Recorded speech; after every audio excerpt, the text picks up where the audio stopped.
Hello Tamil traders, good morning. இப்போ time வந்து பார்த்தீங்கன்னா 8:35. ஆஸ் ஆஃப் நவ் நம்மளோட கிஃப்ட் நிஃப்டி வந்து பார்த்தீங்கன்னா ஒரு 150லேருந்து 200 பாயிண்ட் அளவுக்கு கேப் டவுன்னு சொல்லிட்டு காமிச்சிட்டு இருக்கு. அண்ட் நேற்று வந்து பார்த்தீங்கன்னா க்ரூட் ஆயில் வந்து பயங்கரமாக ஏறும்னு சொல்லிட்டு நம்ம எதிர்பார்த்தோம் நம்மளோட அனாலிசிஸில். ஆனால் நல்ல வேலை நம்மளோட அனாலிசிஸ் வந்து தப்பாக போயிடுச்சு. அண்ட் க்ரூட் ஆயில் வந்து பார்த்தீங்கன்னா $107லேருந்து $108 இப்போ ட்ரேட் ஆகிட்டு இருக்கு. என்ன ஆச்சுன்னா நேற்று நைட்டு வந்து பார்த்தீங்கன்னா 9 மணிக்கு ஒரு அப்டேட் வருது.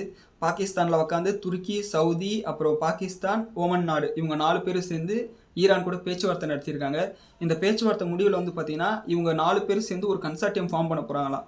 இதுக்கு மேலே ஸ்டேட் ஆஃப் ஹார்மஸில் ஏதாவது கப்பல் போகணும்னா அந்த கப்பல் வந்து இந்த கன்சார்டியம் கிட்ட போய் இந்த மாதிரி எங்கள் கப்பலில் இந்த விஷயத்தை எடுத்துகிட்டு போகிறாங்க, எங்களுக்கு கொஞ்சம் பர்மிஷன் வாங்கி கொடுங்கன்னு சொல்லிட்டு இவங்க கிட்ட கேட்பாங்க.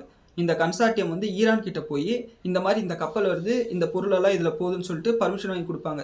இந்த அரேஞ்ச்மெண்ட்டுக்கு வந்த காரணத்தினால தான் இன்னைக்கு காலையில் க்ரூட் ஆயில் பெருசாக ஏறலை. ஒருவேளை இந்த அரேஞ்ச்மெண்ட்டுக்கு வராமல் இருந்திருந்தா ஒரு பக்கம் ஹவுத்தீஸ் வந்து பார்த்தீங்கன்னா அல்மந்தீப் ஸ்டேட்டை ரெட்சியில் வந்து போக்குவரத்தை நிறுத்துறோம்னு சொல்லி மிரட்டிட்டு இருந்தாங்க. இன்னொரு பக்கம் ரஷ்யா வந்து நாங்கள் க்ரூட் ஆயில் கேஸை வந்து ஏப்ரல் 1 வந்து எக்ஸ்போர்ட் பண்ண மாட்டோம்னு சொல்லியிருந்தாங்க. இதன் காரணமாக வந்து பார்த்தீங்கன்னா இன்றைக்கி க்ரூட் ஆயில் $120 மேலே போய்டும்னு சொல்லிட்டு நம்ம பயந்தோம். ஆனால் நல்ல வேலை இந்த அரேஞ்ச்மெண்ட் வந்து நம்மளை காப்பாற்றிருச்சுன்னு தான் சொல்லணும். இதுதான் வந்து பார்த்தீங்கன்னா ஒரு பாசிட்டிவான அப்டேட். அண்ட் அது மட்டும் இல்லாமல் ஆர்பிஐ வந்து பார்த்தீங்கன்னா பேங்க்ஸ் வந்து உங்களோட ஃபார்வர்ட் பொசிஷன்ஸ் எல்லாம் க்ளோஸ் பண்ணுங்க ஃபாரெக்ஸில் அப்படின்னு சொல்லியிருக்காங்க.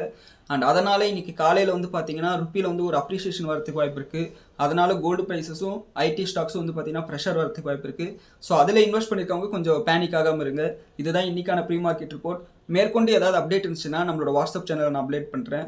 அண்ட் இன்னைக்கு ஈவினிங் வீடியோவில் தெளிவாக எல்லாத்தையும் டிஸ்கஸ் பண்ணலாம். இன்றைக்கி உங்களுக்கு ஒரு ப்ராஃபிட்டபிள் டேவாக இருக்கிறதுக்கு என்னோட வாழ்த்துக்கள். நன்றி.